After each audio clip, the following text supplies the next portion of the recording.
meskipun pemilu presiden dimungkinkan untuk terjadi putaran kedua dan memang tidak dilakukan karena memang putaran pertama sudah selesai, tetapi kami tetap menganggarkan waktu itu dan juga menyusun tahapan terkait dengan pelaksanaan pemilihan presiden putaran kedua. KPU DKI juga demikian, sama tetap mempersiapkan penganggarannya dan juga pelaksanaan tahapannya sampai putaran kedua. Nah itu pasti. Jadi yang jelas kalau nanti urusannya di tahapan pelaksanaan pilkada yang diatur oleh KPU daerah, dalam hal ini KPU DKI, tentu kalau misalnya terjadi itu dua paslon yang teratas yang akan dilibatkan. Tapi kita juga tidak berandai-andai karena bagaimanapun juga proses rekapitulasi juga kita tunggu nanti hasil dari rekapitulasi manual berjenjang yang dilakukan mulai dari tingkat PPK, kemudian di kabupaten kota sampai kemudian tingkat provinsi. Jadi keputusan KPU untuk ditetapkan dan apakah itu nanti akan ada putaran kedua atau tidak baru bisa dilihat dari situ. Tapi dari sisi perencanaan program dan tahapan serta penganggaran tentu sudah disiapkan. Nah, apa terkait dengan tudingan-tudingan macam-macam, KPU tidak dalam rangka berspekulasi untuk merespon apakah tudingan atau asumsi-asumsi semacam itu. Yang jelas kami tegaskan kepada jajaran kami di bawah, tadi juga sebagian sudah diupdate oleh Bu Betty terkait dengan komitmen kami di jajaran KPU baik provinsi maupun kabupaten kota untuk menyelenggarakan pelaksanaan pilkada dengan baik, melayani pemilih dan juga peserta pemilu, termasuk komitmen untuk mengunggah C-hasil yang tadi sudah disampaikan salah satunya di DKI, progresnya kan juga di atas 95%. Jadi itu sebenarnya bentuk dari pertanggungjawaban KPU. Nanti kami juga melihat tentu memantau juga perkembangan pelaksanaan pilkada, terutama yang dari televisi, disampaikan juga oleh beberapa pihak bahwa mereka punya data. Nah nanti tentu saja data itu kan juga nanti bisa di cross check dengan data-data yang unggah dari C-hasil di setiap TPS yang nanti bisa diakses dalam situs Sirekap. Saya kira itu yang kami bisa respon. Petugas KPPS mungkin ada yang meninggal Pak? Ada, ya baik. Kalau yang petugas penyelenggara memang ada beberapa informasi, tapi datanya masih kami rekap. Nanti hari Jumat kami akan berikan semua, tapi begini teman-teman, ini pengalaman pelaksanaan pemilu 2019 lalu yang kemudian kami mitigasi di pelaksanaan pemilu 2024 lalu. Memang ada sejumlah petugas jajaran kami di penyelenggara pemilu yang kemudian jatuh sakit atau sampai berpulang, tapi kami langsung segera atasi sehingga problem-problem itu tidak terlalu mengemuka.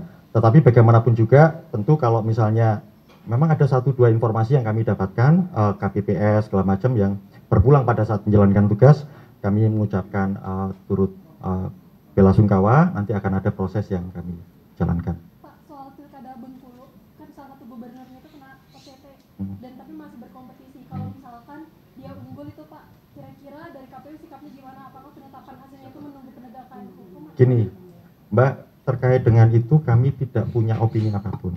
Yang jelas KPU akan bertindak sebagaimana aturan-aturan yang tersedia. Nanti Pak Idam juga bisa menjelaskan terkait dengan kan nggak hanya Bengkulu ya, ada beberapa daerah yang mungkin situasinya relatif sama. Itu sudah ada mekanismenya, termasuk bagaimana kemudian exitnya. Salah satunya kalau misalnya proses itu tetap berjalan dan kemudian dimenangkan, tentu proses penggantiannya bagaimana, proses seperti apa itu sudah ada aturannya di situ. Gitu. Saya kira di situ ya. Pilkada susulannya rencananya kapan Pak? Yang mana itu? Yang kena apa bencana? Segera. Jadi kami masih menunggu update dari KPU provinsi. Ya sekarang sedang dibicarakan bersama Bawaslu terkait dengan nanti apakah memang situasinya seperti ini memungkinkan untuk susulan atau bagaimana dan kapan kesiapannya di situ. Saya kira di situ ya. Terima kasih teman-teman. Selamat malam. Meskipun pemilu presiden dimungkinkan untuk terjadi putaran kedua dan memang tidak dilakukan karena memang putaran pertama sudah selesai, tetapi kami tetap menganggarkan waktu itu dan juga menyusun tahapan terkait dengan pelaksanaan pemilihan presiden putaran kedua. KPU DKI juga demikian, sama, tetap mempersiapkan penganggarannya dan juga pelaksanaan tahapannya sampai putaran kedua. Nah itu pasti. Jadi yang jelas kalau nanti urusannya di tahapan pelaksanaan pilkada yang diatur oleh KPU daerah, dalam hal ini KPU DKI, tentu kalau misalnya terjadi itu dua paslon yang teratas yang akan dilibatkan. Tapi kita juga tidak berandai-andai karena bagaimanapun juga proses rekapitulasi juga kita tunggu nanti hasil dari rekapitulasi manual berjenjang yang dilakukan mulai dari tingkat PPK, kemudian di kabupaten kota sampai kemudian tingkat provinsi. Jadi keputusan KPU untuk ditetapkan dan apakah itu nanti akan ada putaran kedua atau tidak baru bisa dilihat dari situ. Tapi dari sisi perencanaan program dan tahapan serta penganggaran tentu sudah disiapkan. Nah, apa terkait dengan tudingan-tudingan macam-macam, KPU tidak dalam rangka berspekulasi untuk merespon apakah tudingan atau asumsi-asumsi semacam itu. Yang jelas kami tegaskan kepada jajaran kami di bawah, tadi juga sebagian sudah diupdate oleh Bu Betty terkait dengan komitmen kami di jajaran KPU baik provinsi maupun kabupaten kota untuk menyelenggarakan pelaksanaan pilkada dengan baik, melayani pemilih dan juga peserta pemilu, termasuk komitmen untuk mengunggah C-hasil yang tadi sudah disampaikan salah satunya di DKI, progresnya kan juga di atas 95%. Jadi itu sebenarnya bentuk dari pertanggungjawaban KPU. Nanti kami juga melihat tentu memantau juga perkembangan pelaksanaan pilkada, terutama yang dari televisi, disampaikan juga oleh beberapa pihak bahwa mereka punya data. Nah nanti tentu saja data itu kan juga nanti bisa di cross check dengan data-data yang unggah dari C-hasil di setiap TPS yang nanti bisa diakses dalam situs Sirekap. Saya kira itu yang kami bisa respon. Soal Pilgub Bengkulu Mas yang sudah masuk di KPU mungkin ada petugas KPPS mungkin ada yang meninggal Pak? Ada, ya baik. Kalau yang petugas penyelenggara memang ada beberapa informasi, tapi datanya masih kami rekap.